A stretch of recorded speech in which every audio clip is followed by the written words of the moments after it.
안녕하십니까.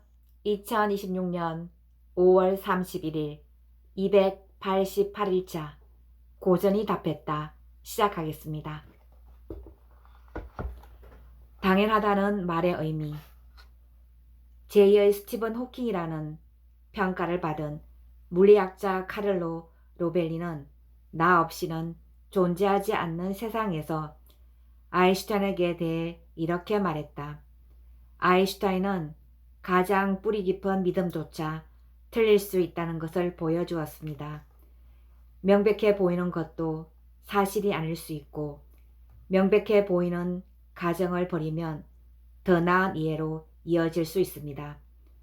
아인슈타인은 그래야 한다고 생각하는 것에 의존하지 말고 오직 우리가 보는 것에만 의존하라고 가르쳤습니다. 나 없이는 존재하지 않는 세상 22쪽. 아인슈타인이 말하는 그래야 한다고 생각하는 것은 다른 사람들이 만들어 놓은 방식이다. 사회, 국가, 자본주의가 이렇게 살아야 한다고 만든 방식. 오직 우리가 보는 것은 스스로 자신의 삶을 이끌고 가는 방식이다. 그것을 찾으려면 질문을 던져야 한다. 아무 질문이 아니라 깨달음과 간절함 속에서 나오는 진짜 질문 말이다. 진짜 질문은 뉴턴의 사과처럼 문득 솟아난다. 사과가 왜 땅으로 떨어지는가? 보통은 뉴턴의 질문을 여기까지만 알고 있다. 진짜 위대한 질문은 뉴턴 안에서 솟아난 그 다음 질문이다.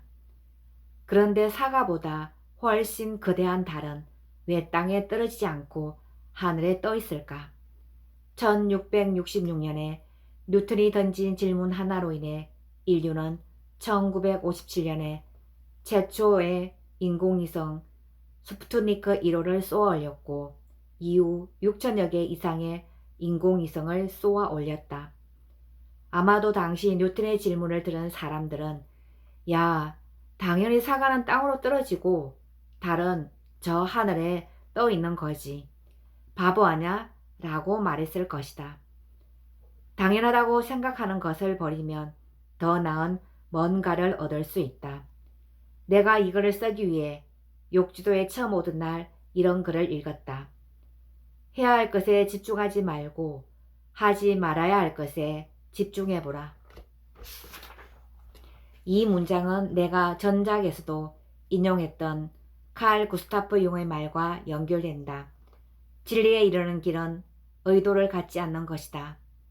내가 해야 할 것은 글을 쓰는 것인데 글을 쓰겠다는 의도를 가지면 글이 안 써진다. 자꾸 핸드폰을 들추고 그러다 낚시를 나가고 고기를 잡으니 술을 한잔하고 시간이 훌쩍 지나가 버린다. 그렇다고 마냥 즐거운 것도 아니다. 낚시하고 술을 마시는 동안에도 머릿속에는 글을 써야 하는데 라는 부담감이 항상 머물기 때문이다.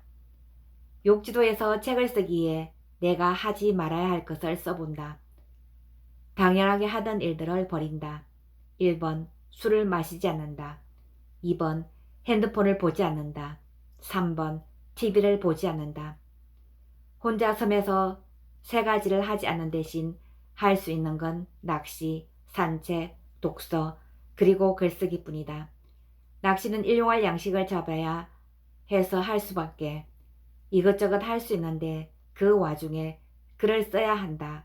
보다 할 수 있는 게 글쓰기밖에 없다라고 생각하니까 훨씬 편하게 글을 쓸 수 있다. 사람들이 자신이 당연하다고 여기는 방식으로 돈을 번다. 의심하지 않는다. 우리가 당연하다고 생각하는 것은 주로 외부에서 얻은 정보로 인해 생겨났다. 늘 그런 방식으로 당연하다는 마음을 만들었다. 하지만 진짜 당연한 것은 자기 안에서 솟아난다. 당연의 환자를 살펴보자. 당이라는 글자는 밑바탕, 바닥이라는 뜻인데 여는 글자에서 불타다라는 뜻이 있다. 고로 당연의 뜻은 밑바닥에서 불타오르는 생각이다. 앞서 말한 데미안이 생각나지 않는가? 내 안에서 솟아나오려는 그것.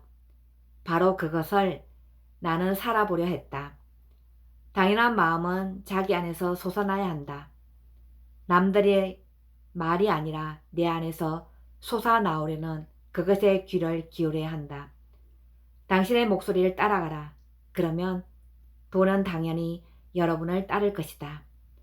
내 안에서 솟아나는 그것은 무엇인가?